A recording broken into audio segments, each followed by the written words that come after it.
다윗 공동체를 배우다 오늘 벌써 6번째 시간입니다. 여러분, 저는 다윗의 삶을 통해서 우리가 특별히 배우기를 원하는 것이 있다면 그 정직함이라는 거예요. 정직함. 오늘 되게 이렇게 급하게 하루를 이렇게 보냈어요. 저기 갈고초 앞에 가면 좌회전이 있고 유턴을 하는 데가 학교 앞에 바로 있습니다. 제가 가만히 제 자리를 지키는 이유는 무엇이냐면 유턴할 기회가 언제냐면 좌회전 시 유턴이에요. 그런데 제 뒤에 있는 여러 대의 차량들이 그것을 참지 못해서 신호등이 교묘하게 이렇게 카메라가 감춰져 있는 것을 모르고 제 뒤에서 돌고 빨간불이 때 계속 도는 것을 보면서 제 마음 가운데, 야, 오늘 정직하지 않으면 벌금 7만원짜리가 또 나가는구나. 그래서 제가 세대가 벌금 딱지 떼이는 것을 오늘 보면서 정직해야지. 저는 왜 정직할 수 있었냐면 이렇게 신호등 그 뒤로 카메라가 이렇게 교묘하게 가려져 있는데 제가 맨 앞에 있었기 때문에 그게 살짝 감춰져 있는데 보였어요. 그래서 저도 파란불이면 그냥 차 안 오면 이렇게 유턴할 텐데 거기에 자세히 보니까 좌회전시 유턴하라고 그렇게 되어 있더라고요. 여러분, 이 정직이라고 하는 것이 이 가을에 우리의 삶 가운데 찾아오기를 원합니다. 다윗의 인생처럼 우리의 인생도 막내는 하카톤이라고 그렇게 말씀드렸습니다. 서열상 첫째, 둘째, 셋째 하다가 다윗이 막내라는 의미보다는 하카톤 막내는 무엇이라고 그랬냐면 버려진 인생, 광야 끝에 있던 인생, 있으나마나한 인생, 그런가 하면 변방에 보이지 않는 하찮은 인생을 하카톤 막내라는 것입니다. 그러니까 우리가 다윗의 인생을 보면 저기 가서 무엇을 했냐면 종일 도시락 하나 가지고 가서 그냥 양떼를 지키는 변방에 버려진, 그래서 그냥 어떻게 낳다 보니까 그냥 막내의 아들로 태어난 인생이 바로 다윗이었다는 것입니다. 병들고 돈 없고 무시당하고 버려진 인생이었다는 것입니다. 다윗은 그때마다 하나님 앞에 얼마나 자기의 중심을 다해서 사모하며 하나님의 나라를 구하면서 살아갔는지 모른다는 것이죠. 다윗의 인생 뒤에는 늘 붙는 단어가 무엇이냐면 하나님이 함께 하셨다고 하는 단어와 그 뒤에는 지혜롭다고 하는 두 가지의 단어가 그 일평생의 삶에 늘 쫓아다녔다는 것입니다. 우리는 그가 그러면 실수가 없었냐? 그렇지는 않았어요. 우리 아내 밧세바를 범함으로 그는 엄청난 어려움이, 심지어는 저기 전방에 보내서 최전방 가운데 싸움을 싸우게 해서 부하장수의 아내를 범하려고 준비했던 다윗의 그 잘못을 나단 선지자가 와서 그에게 손을 내대면서 왕이시여 당신은 지금 범죄했습니다. 빨리 가서 회개하라고 외쳤을 때 다윗은 주저하지 않고 시편 50편인가 51편에 보면 그는 나의 죄가를 도말하지 마소서라고 하면서 눈물이 침상에 얼마나 회개하면서 울었는지 그가 침상을 다 적셨다고 그렇게 이야기하면서 고백하기는 주님, 내 안에 정직한 영, 정결한 영을 나에게 달라고 다시 간청하며 주님 앞에 기도했던 사람이 바로 다윗이라고 하는 인생입니다. 사랑하는 여러분, 우리 역시 다윗처럼 이렇게 신앙을 시작하고 주님만이 전부였던 시절이 있습니다. 그러나 문제는 성공의 자리에 와서 살게 되었을 때 자기의 위치를 지키지 않는 사람들이 대부분이라는 것입니다. 다 죽게 되었을 때 살려만 달라고 기도하던 사람들, 필요한 것이 있을 때 하나님을 간절히 찾던 사람들, 그러나 그 많은 사람들이 인간의 교만함과 나태함 때문에 어느 정도 되었다 싶을 때 하나님을 등져서 은혜의 자리 가운데 떠나는 것을 우리는 보게 됩니다. 자기가 가고 싶은 길로 가는 것이죠. 자기의 뜻대로 살아가려고 하는 것입니다. 그래서 여러분은 요한일서 2장 17절 말씀, 이 세상도 다 지나가는데 오직 하나님의 뜻대로 행한 것만 주님 안에서 영원히 남으리라고 하셨던 주일 말씀은 여러분 분명히 기억하십니다. 우리가 가고 싶은 길, 내가 행하고 싶은 뜻이 남는 것이 아니라 주님은 이것은 안목의 자랑, 육신의 이 정욕, 이생의 자랑은 다 왔다가 없어지는 것인데 오직 하나님의 뜻대로 행했던 것만 남아있다고 우리에게 말씀하고 있다는 것입니다. 사랑하는 여러분, 자기의 뜻대로 되지 않기 때문에 화를 내고 순종을 하는 척할 뿐 그 안에 생명이 떠나 기쁜 순종이 되지 않는 것을 우리는 잘 알아야 돼요. 여러분, 제가 여러분을 볼 때, 아니 우리를 하나님이 보실 때 우리가 순종하는 척하고 100% 기쁨으로 하나님 앞에 순종하는 신앙은 천지차이에요. 많은 사람들이 교묘하게 눈을 속이고 순종하는 척하고 그냥 믿음으로 살아가는 척하지만 다윗의 신앙을 우리는 보면 내가 하나님 앞에 조금의 거짓됨이 있으면 그냥 침상이 다적도록 하나님 앞에 회개했던 젊은 정직한 신앙이 오늘 바로 다윗의 신앙이었다는 것입니다. 여러분, 베드로전서 5장 5절 6절 한번 볼까요? 베드로전서 5장 5절 6절. 베드로전서 5장 5절 6절. 젊은 자들아, 이와 같이 장로들에게 순종하고 다 서로 겸손으로 허리를 동이라. 하나님은, 거기 중요합니다, 하나님은 교만한 자를 대적하시되, 베드로전서 5장 5절 6절입니다. 하나님은 교만한 자를 대적하시되 겸손한 자들에게는 뭐를 준다고요? 은혜를 주시느니라. 그러므로 하나님의 능하신 손 아래에서 겸손하라. 때가 되면 너희를 높이시리라. 아멘. 여러분, 하나님은 누구를 대적하시냐면 교만한 자를 대적하십니다. 우리가 아무것도 없을 때는 하나님이 전부였는데, 제가 정직하지 않은 신앙, 간사한 신앙은 무엇이냐면, 무엇이 되었다고 하면 그때부터 겸손이 아니라 교만한 자의 삶을 살아요. 그럴싸하죠. 그래서 여러분, 하나님은 그것을 대적한다는 게 뭐냐면 우리말로는 꺾으신다고 하는 표현. 꺾어놓으신. 하나님은 교만한 거를 눈을 뜨고서 보지를 못해요. 그 꼴을. 그래서 꺾으세요. 그래서 우리의 삶 가운데 많은 일들이 찾아온다는 것입니다. 사랑하는 여러분, 그런데 더 중요한 것은 무엇이냐면 겸손한 자에게 무엇을 주신다는 것이죠?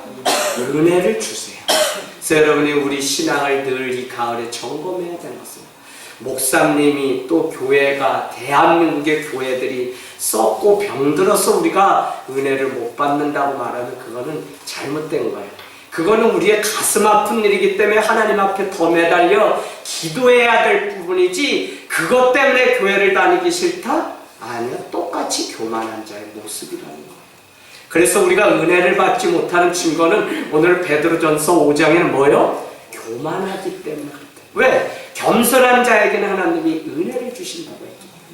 그래서 오늘 정직은 누구에게 있는 것이냐면 겸손한 자가 정직한 믿음을 가지고, 정직한 자가 겸손한 믿음을 가지고 하나님의 길을 끝까지 걸어갈 수 있다는 것입니다. 우리는 여러분 다윗을 통해서 오늘 또 인내를 배우게 됩니다.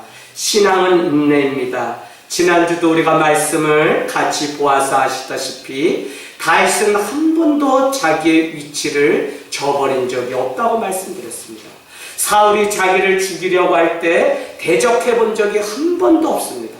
그는 그렇게 많은 여인의 칭송을 받고 칭찬을 받을 때도 그의 마음 가운데는 나는 한낱 저 왕의 신하일 뿐, 나는 한낱 저 왕의 그냥 변방에 있는 한 부대의 장수일 뿐, 나는 아무것도 아니라고 하는 믿음이 다윗에게 늘 있었다는 거예요.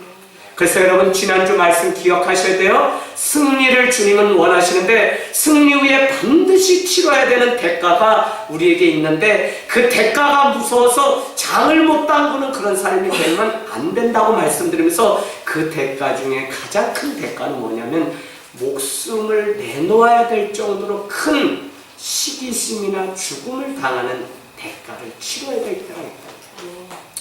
그때도 다윗은 어떻게 했다고요? 그때도 다윗은 자신의 위치를 한 번도 떠나본 적이 없어. 자신의 위치를 늘 지키고 신하의 자리로 돌아가서 정직하게 하나님의 때, 하나님이 일하실 때를 기다리면서 인내하고 참고 기다리는 그 삶이 그에게 있었다는 것입니다. 여러분, 교회가 이렇게 되어가면서, 아니 가정이 어느 날, 그래 단둘이 살 때는 뭐 결혼할 때는 다 가는 거 쓸개고 다 빼주죠, 남편이. 근데 살아보니까 그게 아니잖아요. 그런데 이 가정이 다시 부딪힘을 통해서 다시 세워지거든요. 그 과정은 누구나 다 겪어야 됩니다. 여러분 한번 써놔보세요. 풀트리니에라고 하는 심리학자요 정신의학자 풀트리니에라고 하는 사람이 혼자 할 수 없는 두 가지가 있다라고 했는데, 그 첫 번째가 뭐였죠? 결혼이라는 것입니다. 그러면 하나님이 결혼을 왜 혼자 할 수 없게 만들었냐? 하나님 나라의 방식이라고. 왜요? 남녀가 서로 결혼을 통해서 서로 부딪히고 깨짐을 통해서 하나님이 보시기에 아름다운 사람으로 만들어져야 천국 백성이 될 수 있기 때문에, 하나님은 결혼을 그냥 우리에게 하라고 한 것이 아니라 결혼의 과정을 거쳐서 가정을 이뤄서 서로 깨지고 부딪히는 과정을 거치지 않으면 우리는요 하나님의 나라에 들어갈 수 없다는 것입니다. 그래서 어려워요. 두 번째는 뭐였죠? 여러분, 그리스도인이 된다는 것입니다. 그리스도인, 우리가 아니 성도가 되고 우리가 오늘 교인이 되는 거, 아니 오늘 제목과 같이 공동체가 된다는 것은 서로 부딪힘이 아니고서는 이룰 수가 없어요. 뾰족한 그것 가지고 그냥 내 편한 곳에 부딪히기 싫어서 혼자 잘 먹고 잘 살아가지고는 공동체를 이룰 수 없고 하나님의 백성, 저 천국 저 백성으로 살아갈 수 없다는 거예요.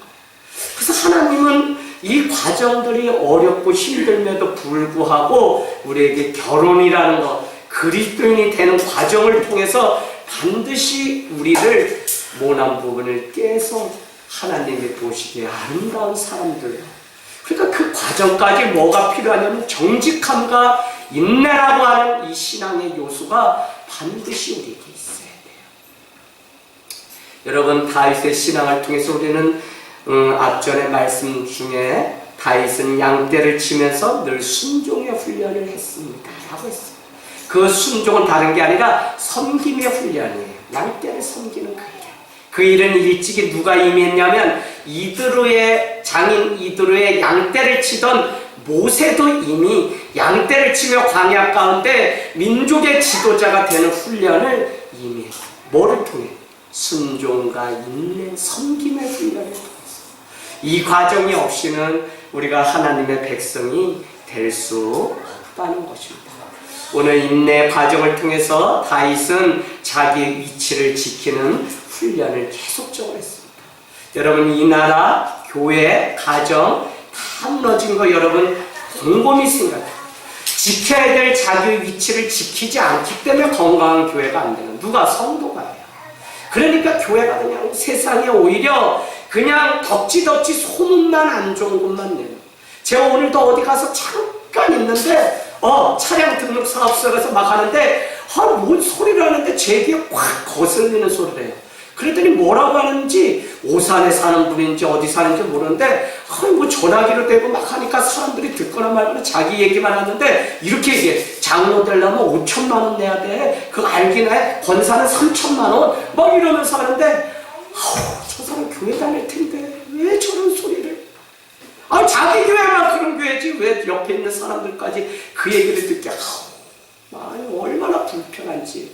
그래서 제가 가서 이 소리를 다 들으면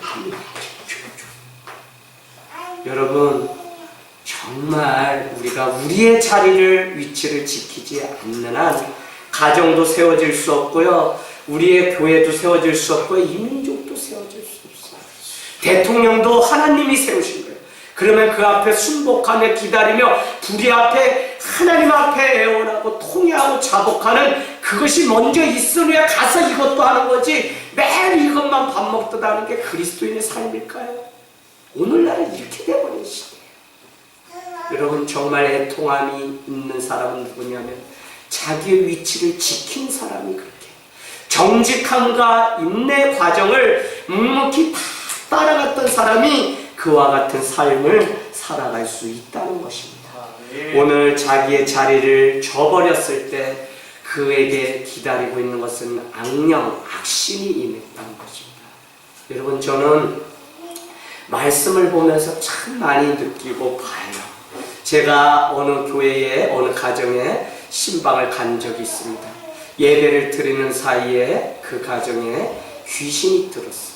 그래서 왜 그런가 했더니 몇 시간을 기도하고 다 났더니 이 집사님이 밤새도록 지난밤에 남편과 싸워서 화가 여기 품고 있는 게 풀리지 않은 상태에서 예배를 했더니 하나님이 그냥 한 게 아니죠. 이 악신이 사단이 그 마음에 그냥 귀신이 탁 임해서 그 엄청난 일들을 벌였어요. 여러분 오늘 다윗의 인생과 정반대로 사울의 인생도 똑같이 출발한 하나님이 기름 부으셨던 종입니다. 그럼에도 불구하고 그 안에 정직함을 잃어버리고 순종과 인내와 기다림의 과정들을 무시하고 그는 하나님 앞에 살지 않고 적당히 살아가게 됐을 때 그에게 찾아온 것은 악령이었다는 것입니다. 그 악신이 임하게 되자 그 가정에 풍지박산이 일어났습니다. 그래서 창을 들어서 다윗을 죽이려고 했고요. 그의 딸도 장차 남편이 될 다윗을 향해서 조롱하며 어떻게 해요? 법궤가 들어오는 날 다윗이 너무 기뻐서 춤을 추다 바지가 벗겨지는 그 일을 얼마나 신란하고 조롱하는 일이 있었는지 모른다는 것입니다. 여러분 이 일이 아무것도 아닌 것 같지만 노아의 방주 사건 일어날 때 여러분은 잘 아실 때 노아가 술에 취해 그가 발가벗게 되고 그가 그의 딸인 줄도 모르고 근친상간하는 그런 일들이 놓였을 때 발가벗겨진 자기 아버지를 보고 그래서 어떻게 해요? 조롱하게 됩니다. 그 결과 어떻게 되죠? 그 딸을 하나님이 노아가 저주하게 돼요. 우리 말씀 같이 한번 찾아가 볼까요? 네. 창세기 9장 23절 22절 23절 9장 22절 23절 여러분 참 우리에게 정직함 하나님을 향한 정직함이 아니면 하나님은 이와 같이 9장 22절 23절 자 읽습니다. 20절 노아가 농사를 시작하여 포도나무를 심었는데 포도주를 마시고 취하여 그 장막 안에 벌거벗었다는 거예요.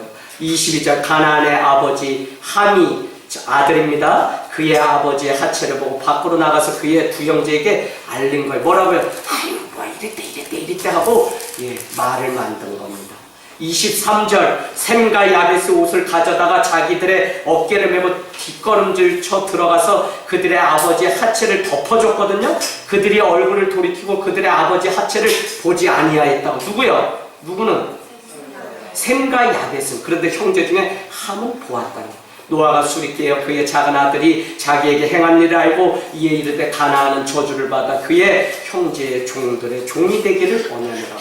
평생 종으로서 여러분 말씀은 1.1획도 그래서 교회 안에서 말을 만들거나 공동체로 오늘도 말씀 끝내면서 오늘 본문을 통해서 말을 한다는 게 얼마나 중요한지를 오늘 보려고 해요. 사실은 그래서 이 말이 엄청 중요한 것입니다. 자 여러분 그래서 자기의 위치를 잃어버리는 게 무엇이라고 말씀드리는 거냐면 교만이라는 거예요. 그래서 하나님은 이 교만을 꺾으신다고요. 겸손하게 하나님의 은혜를 구하던 그 삶이 어느 날 다 잃었다고 해서 자기의 걸음을 걸어가게 되면 하나님은 그것을 반드시 꺾는 과정들이 왜 그럴까요? 반드시 구원을 시키기 위해서 아픔을 겪더라도 그 썩은 부분을 도려내더라도 하나님의 목적은 우리를 놓치지 않고 구원하시는 일이기 때문에 하나님은 그에게 이와 같은 엄청난 벌을 주십니다. 이것이 시편 94편인가에 차라리 벌을 내려달라고 하는 다윗의 기도와 똑같아요. 왜? 자기를 대적하는 자를 벌을 주고 심판해달라는 말씀이 나옵니다. 여러분 디모데후서 4장 9절에서 11절 디모데후서 4장 9절에서 11절은 너는 어서 속히 내게로 오라. 대만은 이 세상을 사랑하여 누가요? 대만은 이 세상을 사랑하여 나를 버리고 데살로니가로 갔고 하고 말씀합니다. 그래서 평생 우리는 데마라고 하는 이름이 딱 한 번 나오는데, 데마는 세상을 사랑해서 주님을 또 버리고 떠난 사람의 대명사로 그렇게 나와요. 그래서 우리는 가룟 유다 같은 사람이라고 말하는 사람도 있고 데마 같은 사람이다 라고 이야기하는 것이 다른 말이 아닙니다. 우리는 금주 주일에 요한 1서 2장 말씀을 보았습니다. 여러분, 2장 15절에서 17절은 이 세상이나 세상에 있는 것들을 사랑하지 말라는 것, 그렇게 살면 그 안에 하나님의 사랑이 이미 없다는 것입니다. 또한 육신의 정욕, 안목의 정욕, 이생의 자랑, 그것 때문에 하나님 앞에 정직한 신앙으로 살지 못하게 되면 세상으로부터 온 것이기 때문에 이것에 속한 사람이지, 그것은 썩어 없어지는 거지 그것은 영원한 것이 아니라고 우리에게 말씀해요. 그러면서 주님 뭐라고 말씀하셨죠? 여러분, 이것은 자신도 잃고 자기의 영혼도 잃어버려요. 그래서 오직 하나님의 뜻대로 살아간 그것만 영원히 남는다고 우리에게 말씀해요. 요한일서 2장 15절에서 17절. 이 말씀을 들었던 한 사람이 오늘 잠깐 그냥 얘기하죠. 우리 혜인이가 그냥 이렇게 저렇게 간증 후기를 쓴 것을 제가 보고 마음이 울컥했습니다. 아니, 제가 볼 때는 저 아이처럼 세상을 버리고 주님을 따라가는 청년이 없을진데, 자기가 주일 말씀을 들으면서 내가 세상을 너무 사랑하고 내가 영원하신 하나님이 아니라 썩어 없어질 것 때문에 염려하고 고민하면서 살아가는 자기 자신을 보았다고 고백한 글을 읽으면서, 하물며 한 젊은이도 제가 볼 때는 세상 사람들은 다 이렇게 학벌과 인맥과 무엇을 쫓아서 늘 살아가는데 저 아이는 하나님이 아니면 없는 인생이요, 그렇게 살아가는데 어떻게 이렇게 고백할 수 있을까? 제가 기도를 잠깐 했습니다. 너 영혼이 참 범사에 차야 되고 하나님을 축복할 수밖에 없겠다 하는 마음이 제 마음과 들었어요. 할렐루야. 네. 여러분, 성공 위에 치러야 될 대가가 반드시 있습니다. 정함이 없는 마음은, 여러분, 교만한 마음은 다윗을 이쁘게 보았던 중심이 그 안에 없는 마음입니다. 나무를 보아 열매를 안다고 했는데, 아무리 우리가 신앙생활을 이러쿵저러쿵 오래 해도 나무가 잘못되면 열매를 맺지 못하는 것처럼 정함이 없게 되면, 안에 교만한 정직함이 없게 되면 우리의 삶의 열매가 없게 돼요. 정말 대한민국은 회개를 남들 보고 하라는 게 아니라 믿는 우리가 해야 돼요. 얼마나 잘난 사람이 교회 안에 많은지, 얼마나 말씀을 다 한다고 말하는 사람만 교회 안에 가득 찬지 주의 종이 필요 없어요. 교회들마다. 여러분, 이런 시대에 우리가 살아가요. 주의 종은 아니, 주의 종뿐만 아니라 서로가 서로를 배척하고 등지고 살아가는 이런 시대에 살아가는 것을 보면 우리가 공동체가 과연 있긴 한 것인지. 그래서 여러분, 저 공동체는 우리가 그토록 소망하고 갈망하는 이 공동체는 그냥 세워지지 않아요. 그래서 제가 말씀드렸죠? 기름 붓는 제사가 많은 거 그거 보는 거 아니라고. 그래서 예배 많이 드린 그게 아니라 중심이 정말 하나님께만 있는 사람들이 몇 명인지를 하나님은 그것을 보시는 것이지 그 외에 다른 것은 없다고 여러분께 말씀해요. 그래서 여러분, 야고보서 1장 6절 말씀 보시면 정확해요. 야고보서 1장 6절은 뭐라 그랬죠? 오직 믿음으로 구하고 조금도 의심하지 말라. 의심을 하는 자는 마치 바람에 밀려 요동하는 바다 물결 같으니 이런 사람은 무엇을 구하든지 얻는 것이 없다고 하는 거예요. 신앙생활을 그렇게 하고 주님 앞에 기도를 그렇게 한다고 하지만 정함이 없는 마음은 그 안에 열매가 없다는 거예요. 무엇을 구해도 그 안에 열매가 없습니다. 그래서 오늘 두 마음을 품어 모든 일에 정함이 없는 자로다 라고 야고보서 1장 8절인가는 우리에게 말씀하고 있습니다. 여러분, 그래서 제가 계속 보려고 하는 게 뭐냐, 하나님은 우리의 중심, 마음을 보신다고 하는 이것 때문에 오늘 우리의 능력 있는 삶이 되기를 원합니다. 여러분, 치러야 될 대가가 반드시 있어요. 그래서 승리 후에 치렀던 것은 시기심을 당하는 일이었습니다. 상한 감정으로 살아갔던 사울은 자기의 인생의 문제를 해결받지 못했기 때문에 일평생 다른 사람을 시기하고 질투했던 사람입니다. 그래서 다윗의 인생을 불허한 나머지 다윗을 죽이기 위해서 다윗에게 마지막 조건을 제시하는데, 딸 미갈이 사랑하는 줄 알고 옳거니 미갈과 결혼하려면 저기 블레셋 최전방에 가서 다시 남자 포피 200명 분을 잘라서 오면 내 딸을 주겠다. 그래서 그 계획은 다른 것이 아니라 그 적진 중앙에 가면 어떻게 해요? 이번엔 분명히 칼 맞아 죽을 거라고 생각했는데 200명 분을 고스란히 준비해서 오게 되는 모습을 보면서 다윗의 마음은 더 시기. 마치 사도행전 9장 1절에 나온 것처럼 누구요? 사울은 그 안에 뭐가 가득했다고요?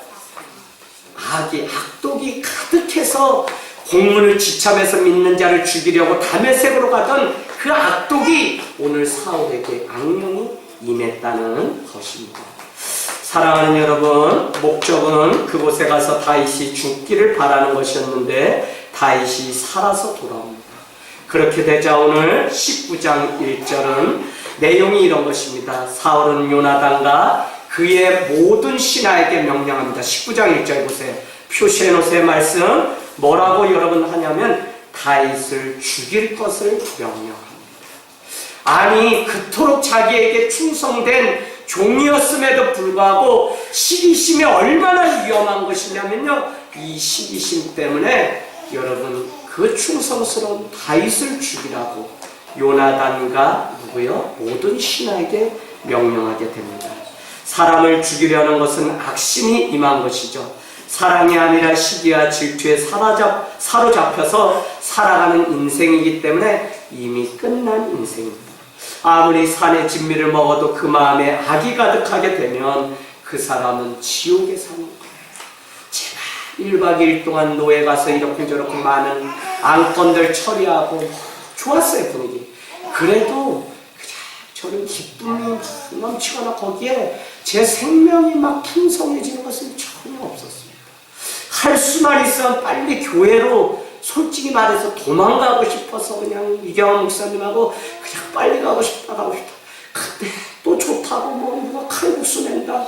이왕 왔으니까 커피도 받아보면서 그래서 오후 2시 3시 자꾸 넘어가는데 얼마나 힘들었는지 교회 문을 딱 열고 들어오니까 여기 가만히 앉아있었는데 그런 고백을 저도 모르게 하게 됩니다. 하나님, 저를 이 교회에 담임 목사로 이렇게 불러주신 겁니다.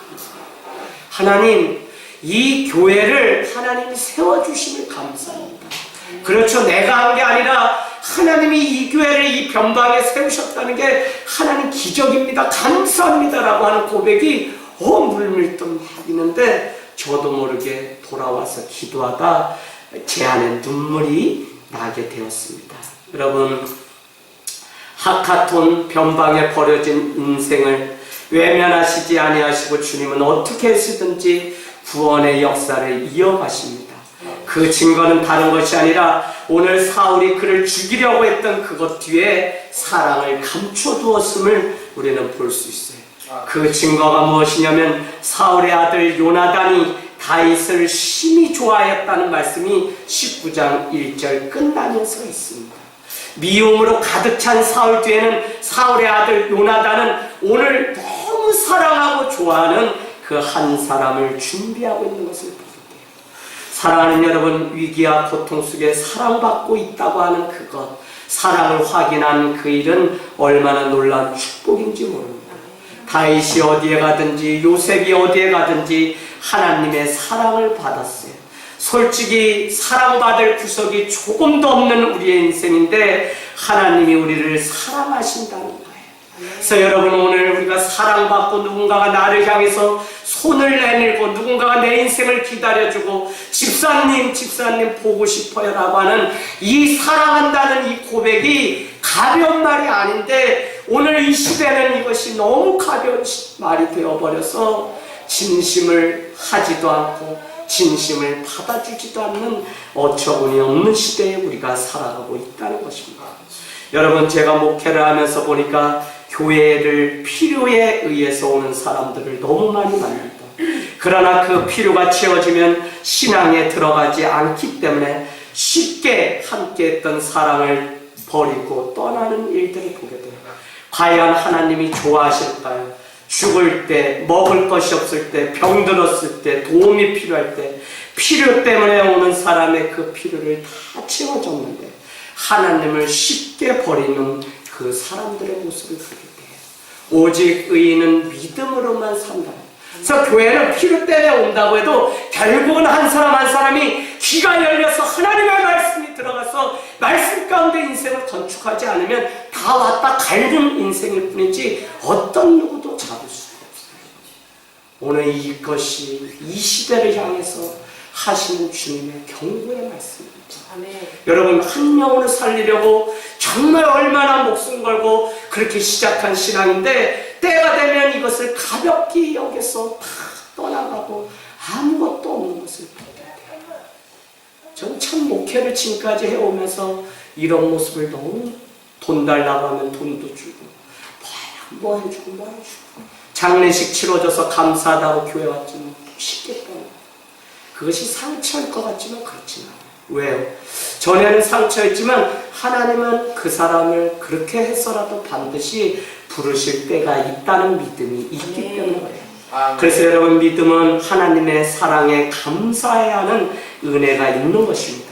성도들이 서로 하는 그 사랑을 귀히 여기고 남이 나를 향해서 웃고 함께하는 그것을 귀한 것으로 여길 수 있는 그 사람이 세워지는 것이지 하찮은 것처럼 필요할 때는 찾다가 그렇지 않을 때는 아무것도 아닌 것처럼 그 사람이야말로 무례한 사람입니다. 필요하면 교회 와서 기도해달라고 그런데 또 아니면 아무것도 아닌 것처럼 떠나는 그 사람들이 얼마나 많은지 몰라요. 정말 나 같은 별 볼 일 없는 인생, 하카통 같은 인생을 손잡아주는 그 사랑을 우리는 진실로 알아갈 때 우리 안에 믿음이 생긴다는 것입니다. 사회적으로, 도덕적으로, 인간적으로 우리가 아무리 높다고 해도 믿음이 생기지 않으면 별 볼 일 없는 인생으로 끝나게 돼요. 그럼에도 불구하고 나를 찾아오시는 하나님의 끈질긴 사랑을 알 때 믿음이 참 믿음 됩니다.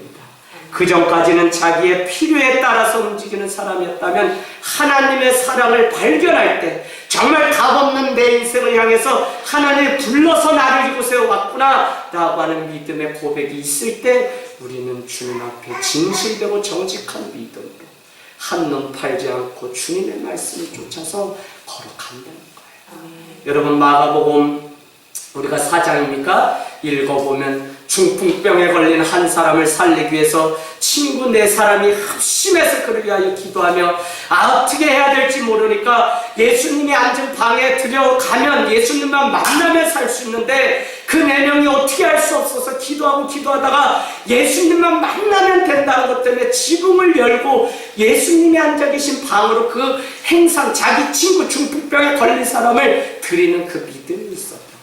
주님은 반드시 고쳐주세요. 우리는 무엇을 말씀드리는 거예요? 이렇게 믿음을 시작했는데 그 한 사람을 살리기 위해서 교회가 합심해서 그 영혼을 위해서 기도하고 가정이 합심해서 끝까지 기도해야 되는데 많은 일들이 그냥 점점 아무것도 아닌 거죠. 여러분, 우리의 믿음이 이렇게 얇아져서는 아무 기적도 일어나지 않아요. 아니, 남편 구원하려면 끝까지 남편을 향해서 매달리고 거기에 집중해도 돌아올까 말까 한데 오다 가다 오나 나도 서 있지 않으면 누구를 우리가 구원할 수 있겠어요? 할렐루야? 네. 그래서 여러분, 정직함이 우리에게 필요해요. 사랑하는 여러분, 누가복음 17장에 하나님은 나병 자의 이야기를 통해서 우리에게 묻습니다. 누가복음 17장 17절에서 19절 예수께서 대답하여 이르시되 10사람이 분명히 다 깨끗함을 받지 아니하였느냐.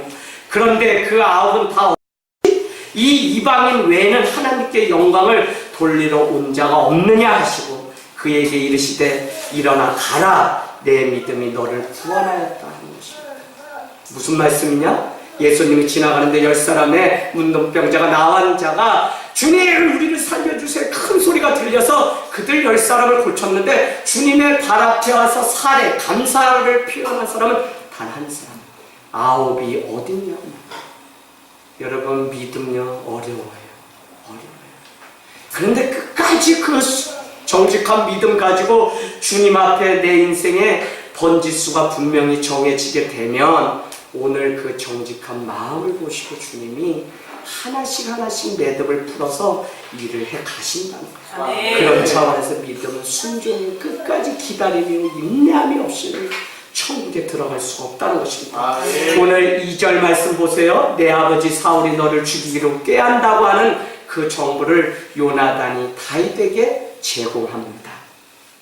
사울 왕 아버지가 오늘 너를 죽이려고 한다는 정보를 다윗에게 전해준다니까요. 누구요? 사울의 아들 요나단이 아침에 조심해서 빨리 은밀한 곳으로 숨으라고까지 청합니다.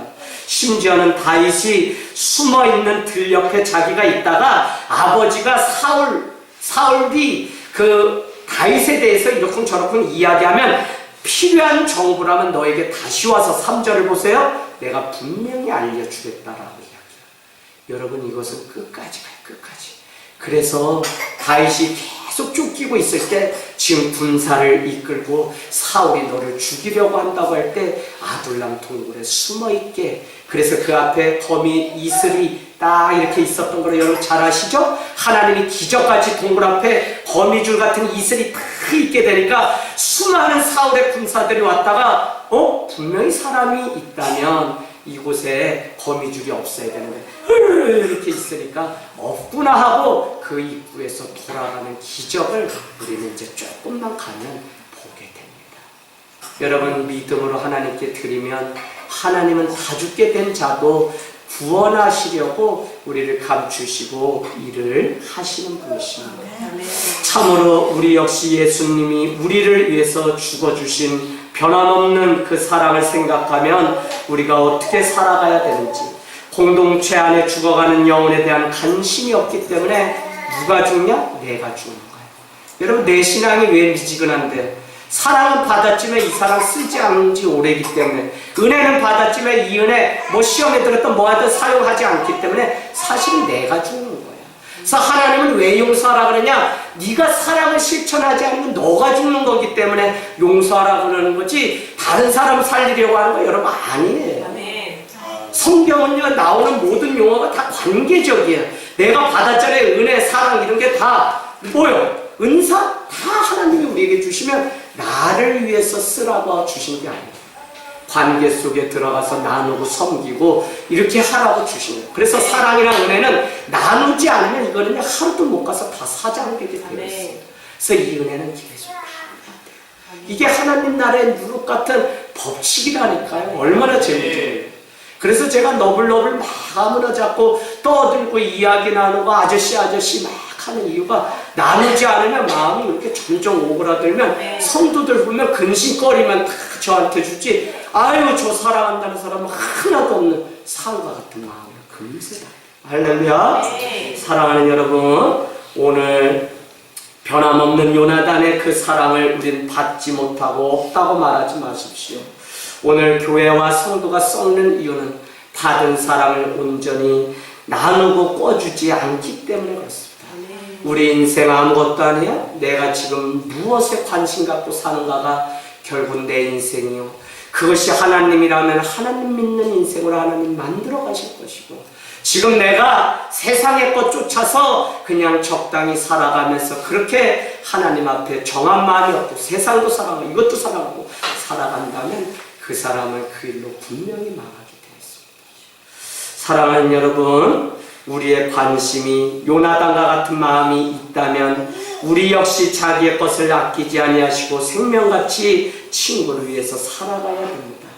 요한복음 15장 13절 14절은 너무 중요해요. 요한복음 15장 13절 14절 무엇이라고 말씀하시냐면, 요한복음 15장 13절 여러분 암송하시면 좋은데 우리 같이 한번 찾으시면 읽으면 좋겠습니다. 요한복음 15장 13절 14절 여러분 반드시 형광펜하고 그 성경책 자기 거 가지고 다니셔야지, 이게 쌓여야 나중에 말씀이 연결돼요.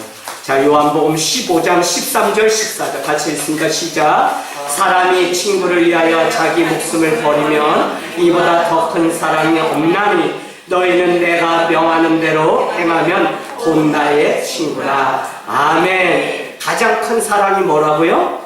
자기 친구를 위하여 자기 목숨을 잃어버리면 주면 그 사람처럼 큰 사랑입니다. 오늘 여러분 멀리 가서 그 사랑 실천하려고 하지 마세요.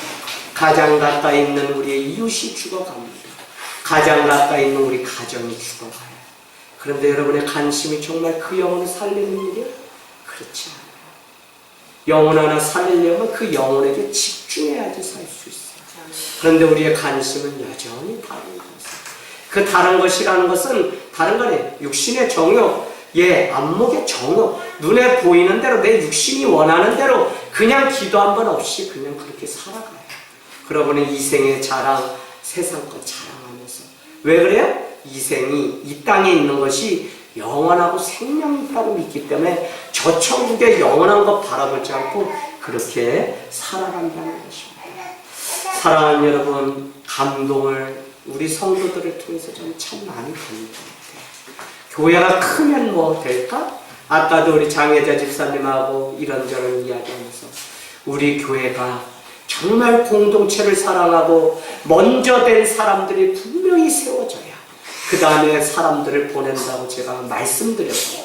그래서 우리가 먼저 그냥 교회 다니는 사람이 아니라 주님의 제자로 살아가야지. 그러기만 하면 때가 되면 하루에 100명씩, 아니 하루에 1000명이라도 주님은 준비된 만큼 그런 만큼 채우시고 보내십니다. 근데 이게 되지 않으면 보내봐야 다 세계돼요. 그래서 우리는 말씀 가운데 누가 깨어서 주님 앞에 살아가는, 그래서 각 교회마다 한 영혼씩은 밤마다 나와서 주님 앞에 기도하는 영혼이 있어야 자기가 속해 있는 교회가 세웠지 않으세요. 여러분, 저에게 카톡이 왔습니다. 제가 노예를 막 하고 있는데 목사님 하나님이 감동을 주셔서 누군가를 돕고 싶습니다. 그 누군가는 다른 거 아니에요. 송재성 목사님입니다. 그래서 제가 이렇게 어려운 일을 하시면 어떡합니까? 라고 했더니 주님이 감동시켜서 기꺼이 나누고 싶다고 하는 고백을 드리는 거예요. 저는 노예 중에 마음이 피폐하고 어렵고 싸울까 안 싸울까, 왜 그러냐면 노예 모임도 참석 안 하던 사람이 이번에 책임지고 또 가게 되니까 조마조마했어요. 그런데 교회 성도님으로부터 함께 나누고 싶어하는 이 따뜻한 마음, 자기의 목숨을 친구를 위해서 나눠주려고 하는 이 마음이 있다는 사실을 알게 되면서 얼마나 감사했는지 모릅니다. 사랑하는 여러분, 말씀을 마치면서 우리는 혼자가 아닙니다. 지금도 변함없는 끝없는 사랑, 그것을 unfailing love라고 성경은 자애라고 헤세드라고 그렇게 기록합니다. 우리가 사람이 실패가 있을 뿐이지 하나님의 사랑에는 실패가 없습니다. 우리가 오늘 누군가를 위해서 내 목숨을 나눠주는 그 사랑은 실패가 아닙니다.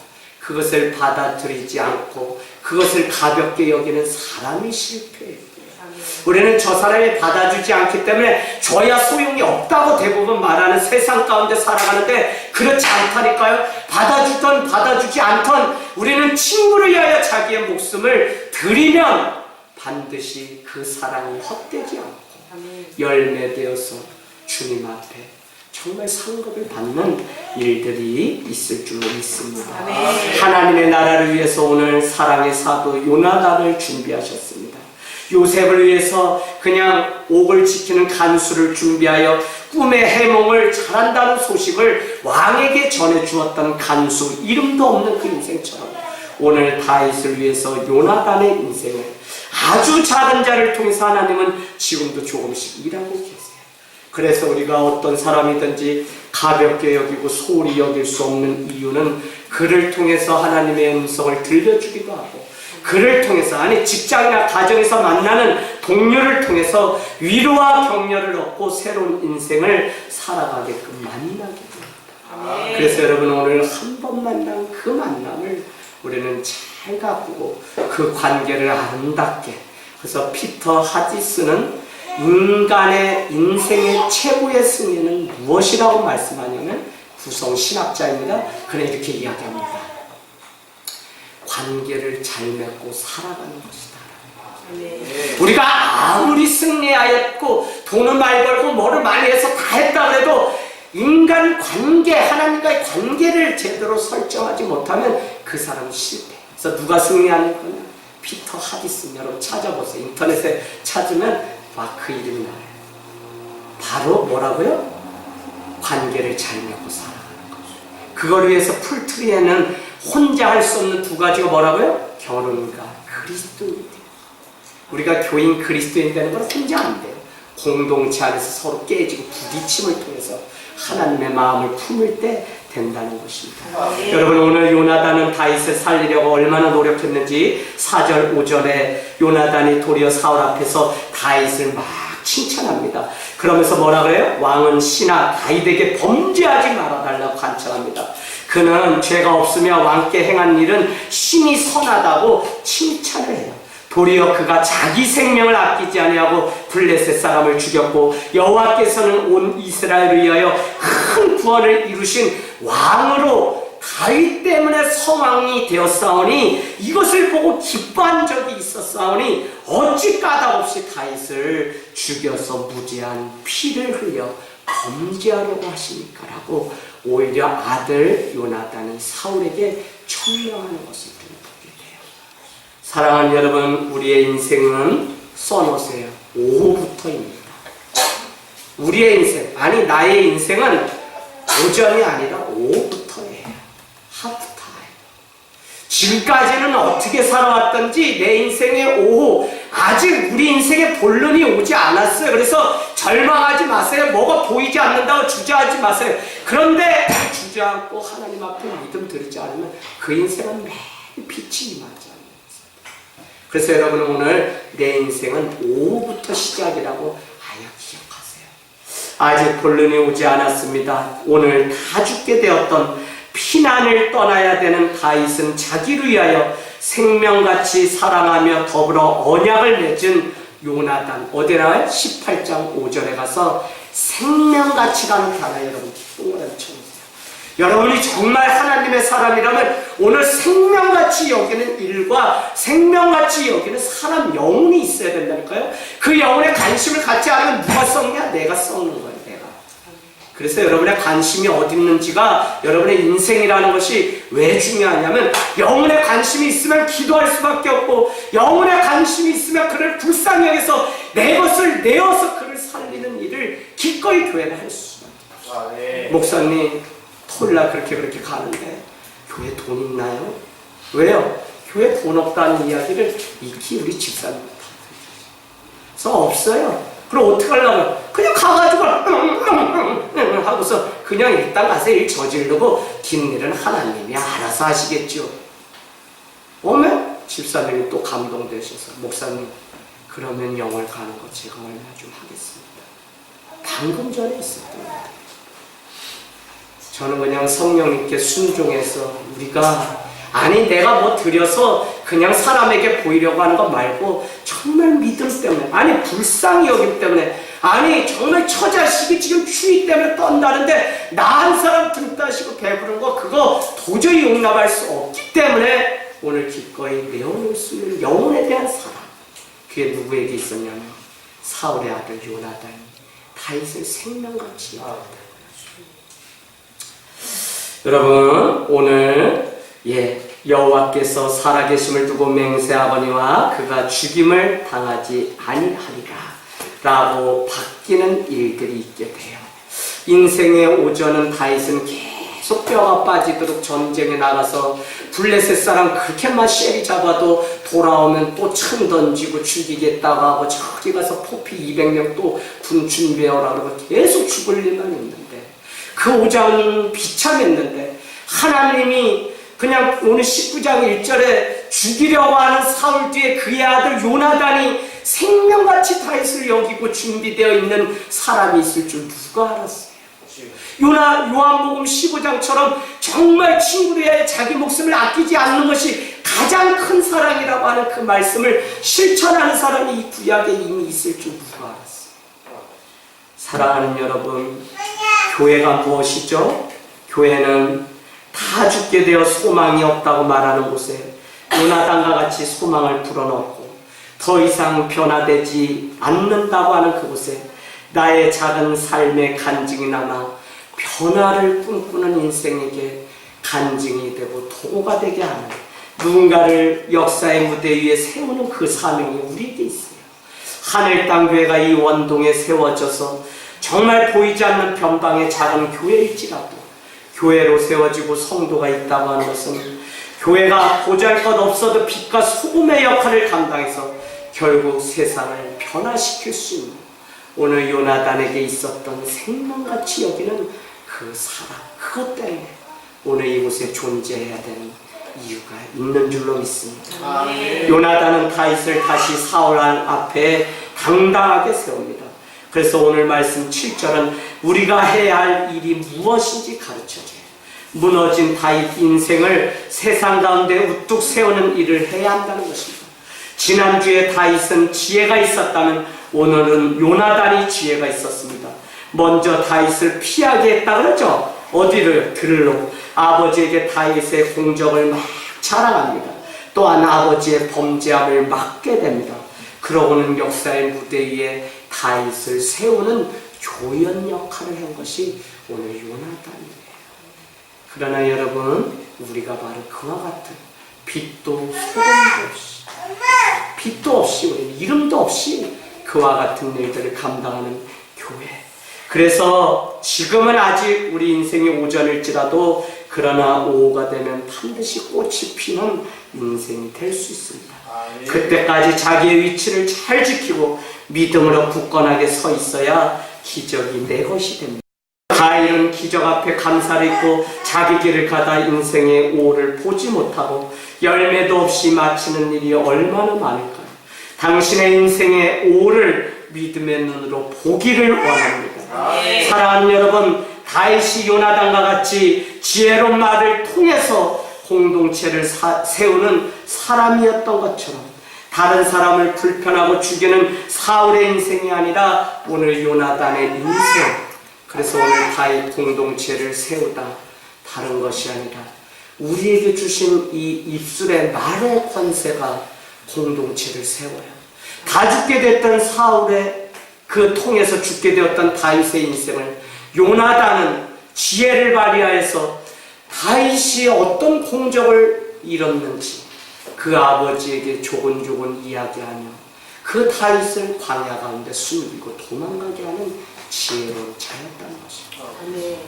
사랑하는 여러분, 저는 지난주 여러분에게 지혜가 있어야 된다는 것을 피를 쏟으면서 말씀드렸습니다. 하나님은 우리에게 지혜를 요구하세요.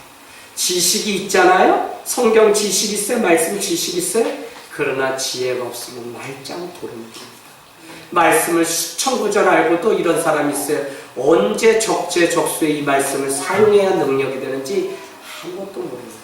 그러나 내가 붙잡은 이 한마디의 말씀인데 정말 위기가 왔을 때, 내가 시험이 무너질 때, 내 삶이 여기서 종치게 되었을 때 아직 내 인생의 오후가 오지 않았음을 알고 그때야말로 다시 시험 들지 않고 믿음을 드리고 그때야말로 주님 앞에 예배를 드리고 그때야말로 내 삶을 다 드리는 그런 지혜로운 인생도 있다니까요. 저는 하나님의 말씀을 많이 알려고 사모하는 분들 중에 그릇된 분들 너무 많아요. 오히려 속도보다 방향이 잘못돼서 막 잘못되는 일을 너무 많아요. 왜? 지혜가 없기 때문에. 한 절의 말씀도 능력이 내 가운데 임하는 지혜가 있다면 벌써 주님 만나고 어떻게 인생을 살아가야 될지 다 아는데 여전히 지혜가 없기 때문에 세상적으로 살아가는 그 삶 때문에 무엇인가 우리의 인생에 열매가 없어요. 다 이루는 기적, 다 이룬 열매를 따지 못한 채 다른 사람이 먹는 것을 많이 봅니다. 교회가 대척해서 씨가 빠지게 고생해서 결국 조금만 참으면 하나님의 열매, 기적을 보게 되는데 그 한순간 자기의 감정을 불발탄으로 만들지 못해서 오히려 교회를 떠나고 어려움을 당하는 일을 많이 봅니다. 사랑하는 여러분, 정직한 믿음, 끝까지 인내하는 믿음, 하나님 앞에 걸어가면 주님이 우리의 삶을 기억하시고 생명책에 기록하는 놀라운 은혜가 있는 줄로 믿습니다.